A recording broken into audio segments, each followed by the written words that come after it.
So in previous class we have seen what energy band diagrams for metals, insulators and semiconductors.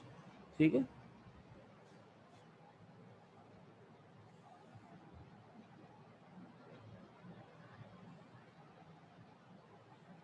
Metals के अंदर या तो energy band gap अगर होगा तो बहुत कम होगा या फिर ओवरलैप कर जाता है. ठीक है. ये कौन सा बैंड कहलाता है? Conduction band. ये वैलेंस बैंड. और इनके बीच का ये एनर्जी गैप Eg जो बहुत ही कम है. या फिर ये ओवरलैप हो जाता है किसके साथ? इसको मैंने आगे बढ़ा दिया ताकि ये अलग से नजर आ जाए आप लोगों को, है ना. रहेंगे दोनों बराबर लेवल पर ही. तो ये देखिए, या चलो इसको बराबर ही कर देते हैं. ओवरलैपिंग यहाँ से शो हो जाएगी. ये देखिए, ये इसका बैंड यहाँ तक,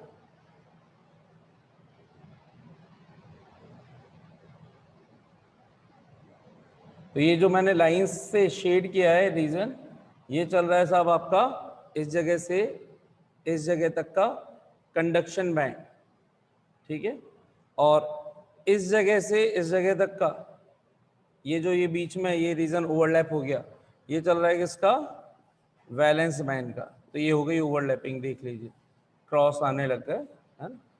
एक तरफ सिंगल शेडिंग चल रही है, तो ये हो गई आपकी ओवरलैपिंग किस किस के बीच में? Valence band and conduction band के बीच में. तो electrons can easily move from valence band to conduction band in metals since either their energy gap is very less or they are overlapping. ठीक है.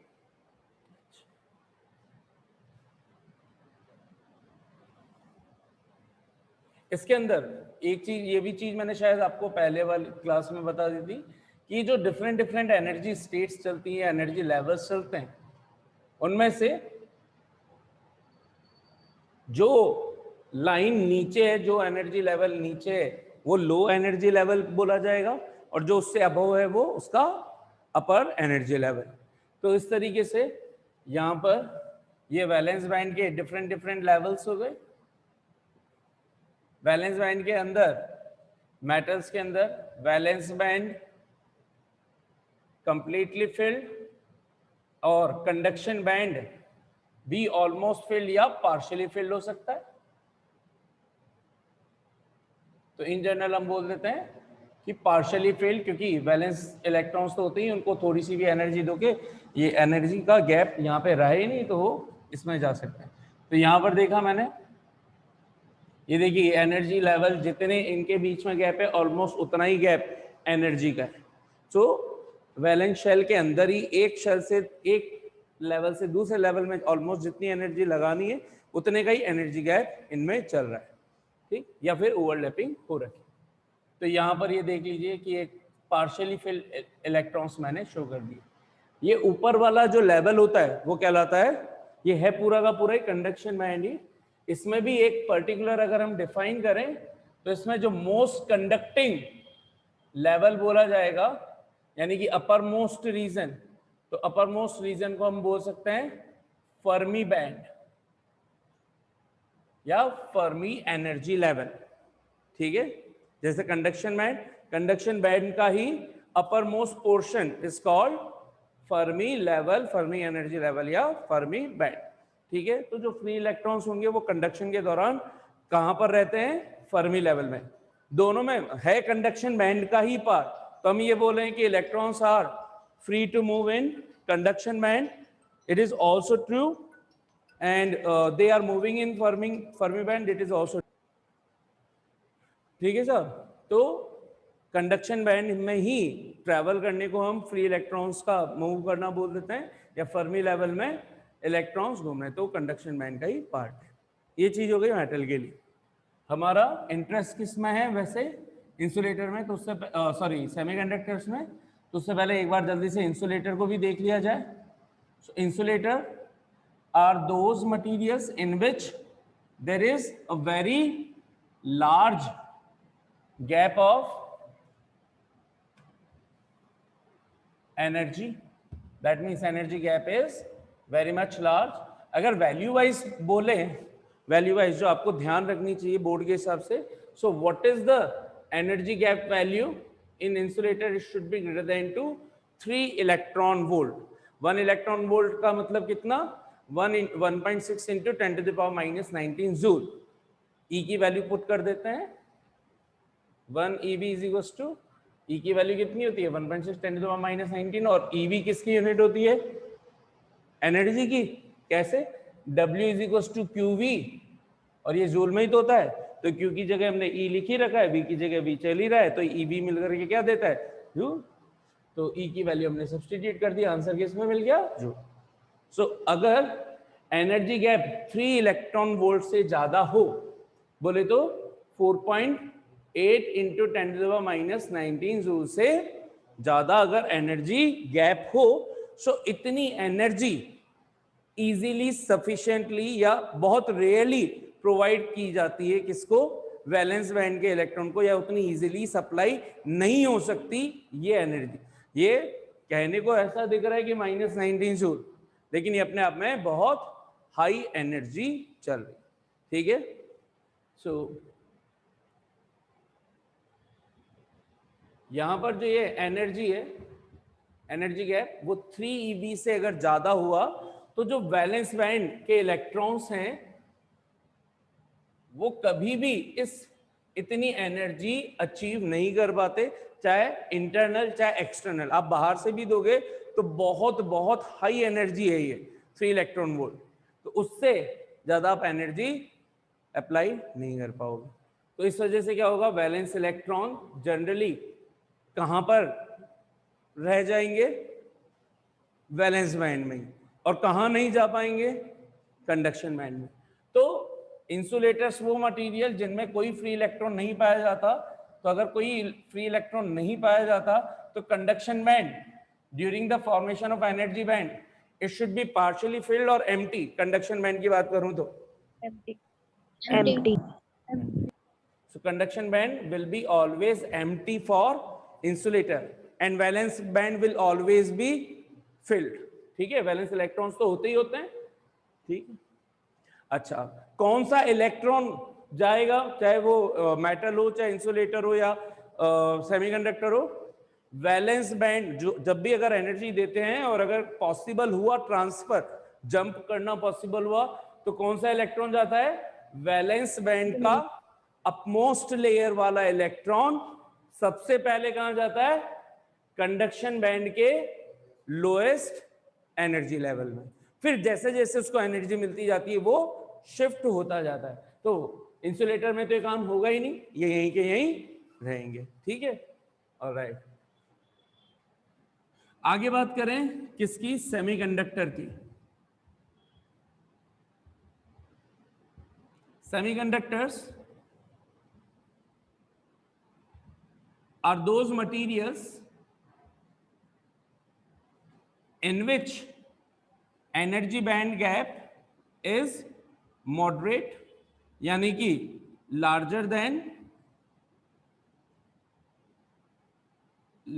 than metals and smaller than, इससे तो छोटा, insulator से छोटा और इससे बड़ा। ये एनर्जी गैप जो होता है it is less than to 3 electron volt. ये मैं वापस क्यों बता रहा हूं? ताकि ये डेटा आप याद रख सके। कौन से data? Energy gap is greater than to 3 electron volt. कौन से materials? Insulators. Energy gap less than to 3 electron volt, semiconductors, है ना। Almost zero, metals. अच्छा, अब इसका मतलब क्या है? अगर हम यहां पे बात करें तो सेमीकंडक्टर का वन ऑफ द एग्जांपल हम जो जनरली जो काम में लेते हैं वो दो टाइप के लेते हैं, एक SI और एक जर्मेनियम, ठीक है। सिलिकॉन का होता है energy band gap 1.17 EV, while for germanium it is 0.74 electron volt. तो अगर मैं SI के लिए बोल रहा हूं तो ये एनर्जी बैंड गैप की वैल्यू कितनी आएगी? 1.17।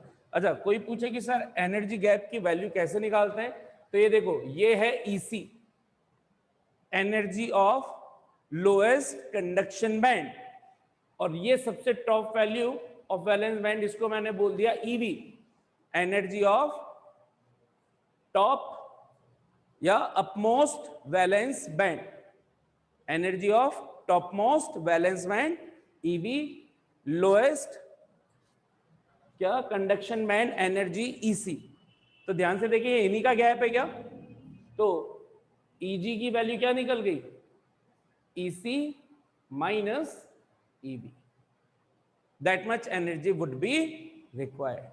ठीक है, तो इन जनरल ईवी ऐसे बोली जाती है, लेकिन ईवी किसके लिए भी डिफाइंड हो जाती है, मान लो इसमें नहीं हुआ तो फिर ईवी किसको कंसीडर करेंगे कि ये यहां से यहां जा चुका था, तो जो जहां पर सबसे पहले फील्ड है उसका वो इलेक्ट्रॉन, उसको जिस भी कंडक्शन बैंड में भेजना है वो उसका एनर्जी गैप डिसाइड किया जाएगा। ठीक है, सो ये मिनिमम अमाउंट इतनी तो चाहिए सही आपको टॉप मोस्ट के इलेक्ट्रॉन को लोएस्ट कंडक्शन बैंड में भेजने के लिए। ठीक, इसका मतलब ये Eg is equal to 1.17 electron volt का मतलब क्या है कि ये सेमीकंडक्टर्स के जो इलेक्ट्रॉन्स थे जिन्होंने कोवलेंट बॉन्ड बना रखे हैं SI ने आपस में, वो सब अब हर एक में 4 होंगे। मैं क्लैरिटी के लिए सिर्फ 2 दिखा रहा हूं आपको, है ना। हर एक एनर्जी लेवल के अंदर कितने होंगे, 4 सब एनर्जी।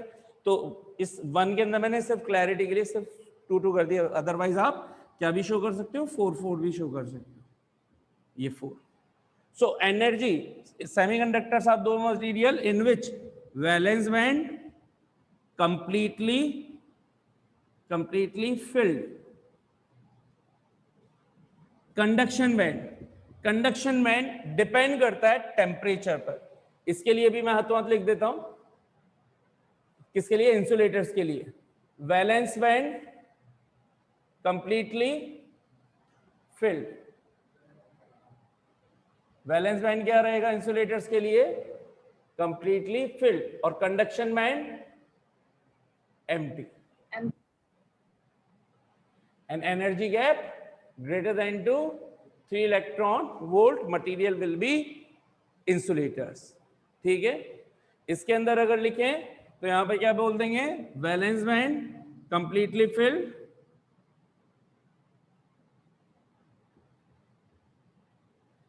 और कंडक्शन बैंड पार्शियली फिल्ड। तो पार्शियली का मतलब ये भरा हुआ भी हो सकता है और नहीं भी हो सकता है समटाइम्स। वैलेंस बैंड तो रहेगा ही सही, वैलेंस इलेक्ट्रॉन तो होता ही होता है, फिर डिपेंड करता है कि ओवरलैपिंग हो चुकी है, यहाँ पे आ चुका है, कितना अच्छा मेटल आपने लिया है। तो एल्कलाई मेटल्स के लिए जनरली बात करें, ग्रुप 1 के एलिमेंट्स वो मोस्ट रिएक्टिव एलिमेंट्स होते हैं, हलीना की रब से बरिया, तो वो जल्दी से अपना फर्स्ट इलेक्ट्रॉन दे ही देते हैं, तो कंडक्शन बैंड में ही लाई कर रहे होते हैं, तो पार्शियली फिल्ड कैटेगरी के अंदर रख दिए जाते हैं। ठीक है, और जनरली जो हमारे डी ब्लॉक के एलिमेंट्स हैं, वेरिएबल वैलेंसी जो शो करते हैं, है ना, कॉपर वगैरह, तो वो उसके अंदर कुछ मैक्सिमम टाइम पे वो वैलेंस बैंड में रहते हैं, फिर उसके बाद वो कंडक्शन बैंड के अंदर चले जाते हैं। तो ये इन जनरल मैटर्स का रहेगा। इसके बारे में भी एक चीज लिखनी है, तो सेमीकंडक्टर्स की प्रॉपर्टी अगर वापस से ध्यान में लेकर के आए तो semiconductors are those material which can behave like both क्या metals as means conductors as well as insulators। तो वो जनरल कंडीशन क्या होती है, कब हम बोलेंगे कि वो बिहेव करेंगे इंसुलेटर्स की तरह जैसे, और वो कब बिहेव करेंगे कंडक्टर की जैसे, तो ये डिपेंड करता है टेम्परेचर पर। ठीक है, सेमीकंडक्टर का इंसुलेटर की तरह बिहेव करना या कंडक्टर की तरह बिहेव करना किस पर डिपेंड करता है, टेम्परेचर पर। If the temperature is 0 kelvin, absolute 0, उस पर सभी सेमीकंडक्टर्स होते हैं क्या, इंसुलेटर्स। तो अगर मैंने यहां पर एनर्जी बैंड डायग्राम बनाया और यहां पर लिख दिया at T is equal to 0 kelvin, absolute 0, इसका मतलब ये जो सेमीकंडक्टर है वो किसकी तरह बिहेव करना चाहिए, इंसुलेटर्स, एज इंसुलेटर। और अगर इंसुलेटर है तो बताइए कंडक्शन बैंड में कितने इलेक्ट्रॉन्स होने चाहिए, पार्शियली फिल्ड, कंप्लीटली फिल्ड या एम्प्टी? एम्प्टी। एम्प्टी। एम्प्टी। मैंने कंडक्शन बैंड के लिए लिख दिया एम्प्टी। कब? At T is equal to 0 kelvin. ठीक।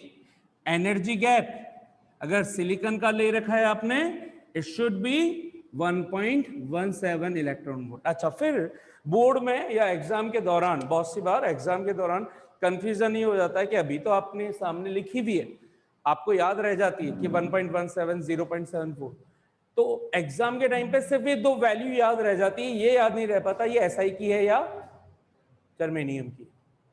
ठीक है, इसको लॉजिकली कनेक्ट करोगे तो आपको हमेशा ध्यान रहेगी। अगर वैल्यू आपको याद है तो आपको ये भी याद आ जाएगा कि SI के लिए 1.17 है या 0.74 है, या जर्मेनियम की 1.17 है या 0.74 है।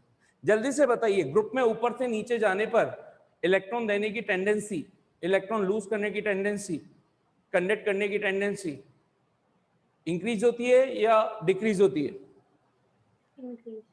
Increase. Increase. Metallic characters increase होते हैं, है ना। ग्रुप में जब भी ऊपर से नीचे आते हैं क्या होता है? Tendency to lose electron, donate करने की टेंडेंसी बढ़ती है। इलेक्ट्रॉन इजीली दिया जा सकता है, इसका मतलब मैं बोलूं ग्रुप में ऊपर से नीचे आ रहा हूं तो इलेक्ट्रॉन आसानी से दिया जा सकता है, या ये कह दूं इलेक्ट्रॉन आसानी से निकाला जा सकता है। जितनी बड़ी साइज न्यूक्लियस का आउटर मोस्ट शेल के यानी कि वैलेंस इलेक्ट्रॉन पर अट्रैक्शन उतना ही कम। इसका मतलब आउटर शेल या वैलेंस शेल के इलेक्ट्रॉन को निकालने के लिए, वैलेंस शेल में से निकालने के लिए, वैलेंस बैंड में से निकालने के लिए किसमें कम एनर्जी रिक्वायर्ड होगी, बड़ी साइज में से या छोटी साइज में से? बड़ी साइज। बड़ी साइज। बड़ी साइज किसकी होती है, SI या GE? GE। तो किसके लिए कम एनर्जी की रिक्वायरमेंट है? GE। ये रही 0.74। ठीक है, तो जर्मेनियम के लिए कम एनर्जी रिक्वायर्ड है, तो कम एनर्जी के अंदर ही चला जाएगा, और SI में उससे ज्यादा है, ये रही 1.17। ठीक है, तो इस लॉजिक को ध्यान में रखिएगा। हाँ बोलो बोलो। कंडक्टर्स के लिए तो एनर्जी जीरो ही होगा ना? Almost zero. जब ओवरलैप हो गया तो एनर्जी गैप ही नहीं दिख रहा ना। डिपेंड करता है कि कौन सा मटेरियल है। हम मतलब जीरो। हाँ, और आप खुद देख लो ना, जब हम सेमीकंडक्टर के लिए 0.74 ले रहे हैं तो मेटल्स की तो और कम होगी। तो इसके लिए कोई स्पेसिफिक वैल्यू नहीं लिखते, बस बोल देते हैं कि हाँ ऑलमोस्ट जीरो, नेग्लिजिबल वैल्यू की मतलब आपने 0 केल्विन के आसपास भी वो क्या रहते हैं, मेटल मेटल बने हुए रहते हैं, है ना। उससे बिलो टेम्परेचर पर जाकर के हम बोलते हैं कि उनकी क्या होती है, कंडक्टिविटी डिक्रीज करना स्टार्ट हो जाती है, या दे बिहेव्स लाइक इंसुलेटर। कब? 0 केल्विन से नीचे। लेकिन ये 0 केल्विन पर ही कैसा बिहेव करते हैं, 0 केल्विन और 0 केल्विन के जस्ट आसपास कैसा बिहेव करते हैं, इंसुलेटर। और कंडक्टर की जैसे ये कब बिहेव करते हैं, सेमीकंडक्टर्स ही। तो मैंने ये एनर्जी लिख दी, वही कंडक्शन बैंड बना दिया, वैलेंस बैंड बना दिया, और अब मैंने बोल दिया T की value greater than to 0 kelvin है। तो जब 0 केल्विन से ज्यादा टेम्परेचर होता है, या फिर कोई कह दे कि T is equal to room temperature है, रूम टेम्परेचर अपने आप में बहुत ज्यादा हो गया साहब 0 केल्विन के कंपैरिजन में ही, है ना। तो हम जो भी एक्सपेरिमेंट्स वगैरह परफॉर्म करते हैं वो इन जनरल कहाँ करते हैं, रूम में करते हैं। तो रूम का जो एटमॉस्फेयर का टेम्परेचर चल रहा है वही उसका भी टेम्परेचर चल रहा होगा। ठीक है, तो T is equal to 0 kelvin, greater than to 0 kelvin या रूम टेम्परेचर। इस पर जो सेमीकंडक्टर्स होते हैं वो किसकी तरह बिहेव करते हैं, एज अ कंडक्टर। ये कंडीशन होती है। ठीक, तो वैलेंस बैंड तो रहेगा कंप्लीटली फिल्ड, ये वैलेंस बैंड हो गए सब completely filled, completely field. T greater than 0 kelvin का मतलब आप माइंड में समझने के लिए समझ लीजिए, एक तरह से रूम टेम्परेचर की बात की जा रही है। 0 केल्विन का मतलब आप 20 केल्विन, 30 केल्विन कुछ भी मान सकते हैं। ठीक है, उससे एब्सोल्यूट जीरो से ज्यादा है, ज्यादा का मतलब ये कंडक्शन करने की स्थिति में आ चुके हैं। हाँ, जैसे जैसे टेम्परेचर बढ़ेगा नंबर ऑफ चार्ज कैरियर्स की डेंसिटी यानी number of charge carriers increase होते जाएंगे। रूम टेम्परेचर पर वो एनर्जी सफिशिएंट होती है कि वो इनको, ये जो एनर्जी है आराम से 1.17 ईवी की या 0.74 ईवी की सप्लाई हो जाती है इनको। Room temperature, that temperature is almost sufficient to provide that much of energy. और यहां पर ये क्या कर जाते हैं, स्विच कर जाते हैं किसके अंदर, कंडक्शन बैंड के अंदर। इसलिए हम बोलते हैं कि बिना हीट दिए भी semiconductor can conduct at room temperature. तो अगर वो ये मैंने T>0 या रूम टेम्परेचर ले लिया तो कंडक्शन बैंड को मैं क्या लिखूं, कंप्लीटली एम्प्टी, कंप्लीटली फिल्ड या पार्शियली फिल्ड, partially filled. ठीक है। Whether it's for intrinsic semiconductor, intrinsic बोले तो प्योर, या फिर एक्सट्रिंसिक एन टाइप या पी टाइप, कोई सा भी टाइप हो। रीजन क्या है, रूम टेम्परेचर बॉन्ड क्या हो चुके होंगे, ब्रेक हो चुके होंगे। ब्रेक होंगे, एनर्जी रिलीज होगी, that energy will be sufficient to provide them और to provide them to jump into higher energy bands यानी कि कंडक्शन बैंड्स। और जैसे ही बॉन्ड ब्रेक हुआ, ये मान लीजिए बॉन्ड ब्रेक हुआ, ये यहां पे होल हो जाएंगे। तो जब हम सेमीकंडक्टर के अंदर कंडक्शन बैंड में कोई भी इलेक्ट्रॉन शो करेंगे तो इन जनरल इंट्रिंसिक के लिए आपको कंपलसरी उतने ही होल्स का शो करना जरूरी है। किसके लिए, इंट्रिंसिक के लिए। जब भी आप कंडक्शन बैंड में इंट्रिंसिक के लिए बात करेंगे तो इंट्रिंसिक का मतलब वो है कि number of electron should be is equal to number of holes, and number of electrons and holes बराबर तभी होते हैं जब बॉन्ड ब्रेक होता है।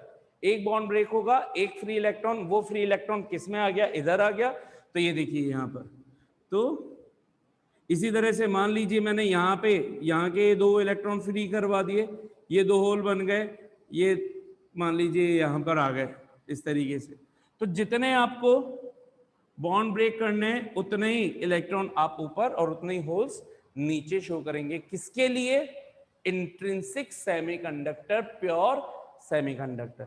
लेकिन अगर बात की जाएगी एन टाइप की, तो एन टाइप सेमीकंडक्टर्स में आप क्या शो कर सकते हो, एक्स्ट्रा इलेक्ट्रॉन्स शो कर सकते हो। होल्स बस ये बता रहे हैं कि कुछ बॉन्ड्स ब्रेक भी हो चुके हैं और ऑलरेडी जो एक्स्ट्रा इलेक्ट्रॉन्स चल रहे थे वो कहां पे जंप करके आ चुके हैं, कंडक्शन बैंड में आ चुके हैं। इनफैक्ट इन जो एन टाइप के सेमीकंडक्टर्स होते हैं उनको कितनी सी एनर्जी, क्योंकि वो ऑलरेडी, फिर से एन टाइप सेमीकंडक्टर माइंड में याद कीजिए, SI के चारों तरफ हाथ पांव, उसके अंदर एक इंप्योरिटी डाली हमने पेंटावेलेंट वाली, पेंटावेलेंट ने 4 इलेक्ट्रॉन्स की शेयरिंग करवा ली, 5th इलेक्ट्रॉन उसका छूट गया, फ्री रह गया। वो जो 5th इलेक्ट्रॉन है उसकी बात कर रहे हैं, तो उसको ऑलमोस्ट 0.01, नॉट 0.1, 0.01 इतनी सी एनर्जी चाहिए और वो किस में पहुंच चुका होगा। तो ये ऑलरेडी रूम टेम्परेचर से कम टेम्परेचर पे भी पॉसिबल हो जाता है। इसीलिए फ्यूचर के अंदर या अभी जो प्रेजेंट टाइम पे सेमीकंडक्टर टेक्नोलॉजी यूज की जाती है उसमें हम प्योर को ना यूज करके इम्प्योर बोले तो एक्सट्रिंसिक एन टाइप या पी टाइप को यूज करते हैं। क्यों, क्योंकि ऑलरेडी नंबर ऑफ इलेक्ट्रॉन्स जिनकी रिक्वायरमेंट, जिनकी एनर्जी रिक्वायरमेंट बहुत कम है, बहुत ही कम है, वो आसानी से किस में आ जाते हैं, यहां पर। तो ये वैल्यू कहां, कौन से बैंड के पास में लाई कर रही है, कंडक्शन बैंड जो लोएस्ट है उसके जस्ट नीचे वाला अगर मैं एक एक्स्ट्रा एनर्जी लेवल बना दूं, एनर्जी गैप जहां खत्म हो रहा है उससे जस्ट ऊपर, ये कंडक्शन बैंड जहां खत्म हो रहा है उससे जस्ट नीचे, वहां पर कौन लाई कर रहे हैं, एन टाइप के इलेक्ट्रॉन्स जो लैटिस के अंदर फ्री हुए पड़े। ठीक है, ठीक इसी तरह से अगर मुझे पी इलेक्ट्रॉन्स को बनाना हो, पी टाइप को बताना हो, तो उसमें भी एनर्जी क्या हो जाएगी, उसके अंदर एक्स्ट्रा क्या चल रहे होंगे साहब। अगर ये पी टाइप बनाऊं मैं तो पी टाइप के अंदर एक्स्ट्रा क्या चलेंगे, होल्स। होल्स किस में मिलेंगे? वैलेंस बैंड में। अगर वैलेंस बैंड में मिलेंगे तो क्या ये कंपलसरी है कि कंडक्शन बैंड में भी इलेक्ट्रॉन का होना जरूरी है? यस, यस और नो? बहुत Yes, दिमाग sir. नहीं। किसकी बात कर रहे हैं? P type. पी टाइप में मेजॉरिटी चार्ज कैरियर्स कौन? होल्स। कैसे बना है पी टाइप? याद करो, ट्राइवेलेंट इंप्योरिटी एल्यूमिनियम ऐड किया, उसके पास वैलेंस शेल में कितने इलेक्ट्रॉन्स हैं? 3। 3 उसने शेयर कर लिए, लेकिन फोर्थ कहां से आएगा? वो फोर्थ वाला खाली यहां रह गया। जब इसने लैटिस में कोई इलेक्ट्रॉन दिया ही नहीं तो कंडक्शन बैंड में पहुंचेगा ही नहीं ना। समझ में आया? ठीक है। अब हुआ क्या, लेकिन जैसे ही होल्स क्रिएट होते हैं एक दूसरा फेनोमेनन हाथों हाथ स्टार्ट हो जाता है, वैलेंस बैंड के इलेक्ट्रॉन्स का ही इस होल्स में जंप करना। कोवेलेंट बॉन्ड के अंदर ही जो इलेक्ट्रॉन्स थे नेबर वाले, वो इलेक्ट्रॉन किन में जंप करना स्टार्ट कर देते हैं? होल्स में। क्यों? क्योंकि इनको सीट खाली दिखती है, कुर्सी दिखती है, वो जाकर के बैठेंगे। वो जाके बैठेंगे तो ये यहां पर आ गई। यहां से जैसे जैसे इनका जंप होगा एनर्जी रिलीज होगी। साथ ही साथ रूम टेम्परेचर पे जब आएंगे तो एक एक्स्ट्रा होल और एक एक्स्ट्रा इलेक्ट्रॉन जनरेट हुआ। ये सिर्फ जनरेट हुआ है, अभी इसको एनर्जी सप्लाई नहीं की गई। लेकिन ये जो इलेक्ट्रॉन बॉन्ड ब्रेक होने से जो फ्री इलेक्ट्रॉन बना, अभी वो कंडक्शन बैंड में नहीं पहुंचा, अभी वो कहां पर है? वैलेंस बैंड में। लेकिन इसकी एनर्जी बाकी सब इलेक्ट्रॉन से ज्यादा होगी। वैलेंस बैंड के सभी इलेक्ट्रॉन से ये जो बॉन्ड ब्रेक हुआ था, ये एक बॉन्ड ब्रेक हुआ, ये इलेक्ट्रॉन टूटा, टूट करके इसने होल दे दिया और लैटिस के अंदर आ गया, तो ये इलेक्ट्रॉन फ्री हो चुका है। बॉन्ड ब्रेक होने से जो एनर्जी मिली वो इसको सप्लाई हो चुकी है। तो वो कहां पे लाई कर रहा है अभी? वैलेंस बैंड में ही, लेकिन वैलेंस बैंड के टॉप के भी टॉप पर। यानी कि प्रैक्टिकली अगर देखा जाए तो जहां मैं बात कर रहा था 1.17 for SI and 0.74 for GE, उससे भी ये कम एनर्जी की रिक्वायरमेंट रहेगी, क्योंकि ये वैलेंस बैंड के भी कहां पे आ चुका है? टॉप पर आ चुका है।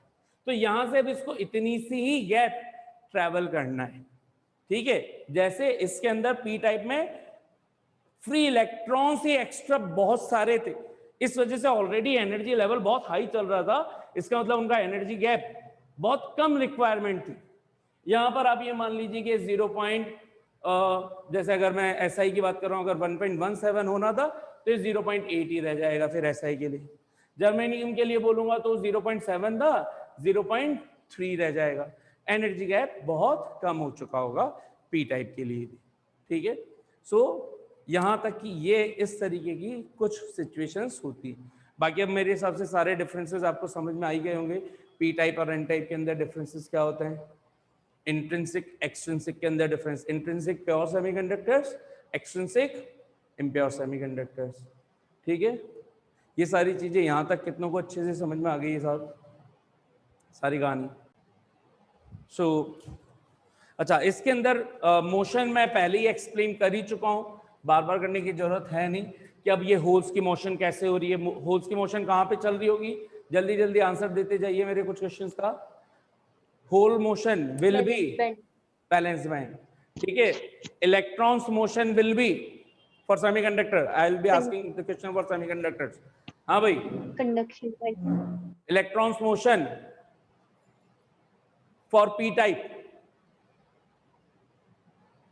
Both conduction band as well as valence band होगी। क्यों होगी? हाँ, इलेक्ट्रॉन की कैसे होगी? कंडक्शन बैंड में तो फ्री होता ही है, तो वहां तो मूव करेंगे ही सही, इलेक्ट्रॉन की मोशन हो गई। यहां पे जैसे ही कोवेलेंट बॉन्ड की ब्रेकिंग होगी, क्या साथ के साथ एक इलेक्ट्रॉन और एक होल जनरेट होगा? वो इलेक्ट्रॉन सफिशिएंट एनर्जी पा करके यहां पे पहुंच जाएगा। ठीक है साहब, पहुंच गया। अब नीचे वाला जो इलेक्ट्रॉन है वो ऊपर वाले होल के अंदर कूदता जाएगा कि नहीं कूदता जाएगा? चेयर पे आके फिट हो जाता है। तो क्या वैलेंस बैंड के अंदर नेबर वाले इलेक्ट्रॉन्स की मोशन बॉन्ड के अंदर ही कोवेलेंट बॉन्ड में ही हो रही है या नहीं हो रही है? यानी कि वैलेंस बैंड में हो रही है या नहीं हो रही है? हो रही है। इसी मोशन को क्या मैं होल की मोशन बोल रहा हूं। इलेक्ट्रॉन का जंप करना, तो इलेक्ट्रॉन ये यहां से जो कूद करके जंप करके गया, तो इसने अपनी वैकेंसी यहां क्रिएट कर दी और ये आकर के इसको फिल कर गया। तो हम ये बोल रहे हैं कि होल्स मूव कर रहा है। So basically hole motion is nothing but the motion of the electrons in the valence band. तो हम क्या बोल देते हैं, इलेक्ट्रॉन्स की मोशन कहां पे पाई जाती है, दोनों जगह पर। कहां पे, होल्स में भी और कंडक्शन बैंड में भी। किसके लिए, किसके लिए, सेमीकंडक्टर्स के लिए। P type। Semiconductor P type में भी, क्या एन टाइप में पॉसिबल हो सकती है या नहीं हो सकती है। तो एन टाइप में डिपेंड करता है कि सिचुएशन क्या दी गई है। अगर एक भी बॉन्ड नहीं ब्रेक हुआ है, अगर एक भी बॉन्ड ब्रेक नहीं हुआ है एन टाइप में, तो केवल और केवल क्या चीज अवेलेबल होगी, free electrons. Free electrons generally कहां पे पाए जाएंगे, कंडक्शन बैंड के यहीं पर, कंडक्शन बैंड में।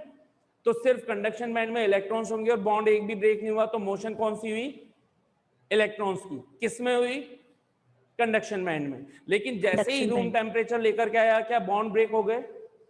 बॉन्ड ब्रेक होने के कारण एक होल और एक इलेक्ट्रॉन एक्स्ट्रा जनरेट हुआ। पहले के इलेक्ट्रॉन तो कंडक्शन बैंड में मूव कर ही रहे थे, बॉन्ड ब्रेक होने से एक इलेक्ट्रॉन किस में शिफ्ट हो गया, कंडक्शन बैंड में अंदर। लेकिन वैलेंस बॉन्ड में क्या बन गया, होल। क्या होल मूव कर जाएगा, होल मूव करने का मतलब क्या बोल दूं, क्या अंदर के अंदर इलेक्ट्रॉन वैलेंस बैंड वाले इलेक्ट्रॉन्स मूव कर रहे हैं। इसका मतलब इंटरनल वैलेंस बैंड में दोनों की मोशन हो रही है। लेकिन ये मोशन, अगर मैं पूछूं कौन ज्यादा फास्ट मूव कर रहे हैं, कंडक्शन बैंड वाले या वैलेंस बैंड वाले। So which will be moving very fast, conduction band. Conduction band सबसे ज्यादा फास्ट कौन से मूव कर रहे होंगे, दे आर टोटली फ्री। यहां पे बाउंडेड मोशन चल रही है ना। इस जगह का इलेक्ट्रॉन जंप करके इस होल में नहीं आ सकता, नेबर वाले ही आ रहे हैं, नेबर टू नेबर, उसमें फ्री है, उसमें हल्की सी एनर्जी के अंदर यहां से यहां आ गए। तो यहां की मोशन बाउंडेड मोशन है, ठीक है, होल्स की मोशन या साइमल्टेनियसली इलेक्ट्रॉन्स की मोशन, ठीक है। दोनों में से एक बोलो, मैग्नीट्यूड वाइज बस दोनों अपोजिट कहलाएंगे। इलेक्ट्रॉन आगे जंप किया है तो हम बोलेंगे होल पीछे शिफ्ट हुआ है, ठीक है। होल आगे गया है, इसका मतलब इलेक्ट्रॉन पीछे शिफ्ट हुआ है। सिंपल इसका मीनिंग ये। किस में हो रहा है ये, वैलेंस बैंड के अंदर, ठीक है। सो अगर आपसे पूछी जाए कि which current will be dominating current या which current will be constituting more current, conduction band current और valence band current, conduction band current, ठीक है। समझ में आता है, वेरी गुड। ये जो मोशन होती है इनको हम डिफाइन करते हैं, एक टर्म होती है मोबिलिटी। तो मोबिलिटी नाम की एक टर्म होती है जिससे डिफाइन करते हैं, नाम से पता चल रहा है मोबिलिटी बोले तो मूव होने की एबिलिटी, है ना। मोबिलिटी, मोबाइल, मोबिलिटी मूव होने की एबिलिटी, मोबिलिटी। तो इसका मतलब कि कौन से चार्जेस कितने इजीली मूव हो सकते हैं अगर एक पर्टिकुलर टाइप के मटेरियल के अक्रॉस हम क्या अप्लाई कर दे, electric field. So it is basically the velocity, drift velocity per unit electric field is called mobility of charge carrier. उसको भी नेक्स्ट क्लास के अंदर करते हैं, ठीक है। कितनों को समझ में आ गया यहां तक।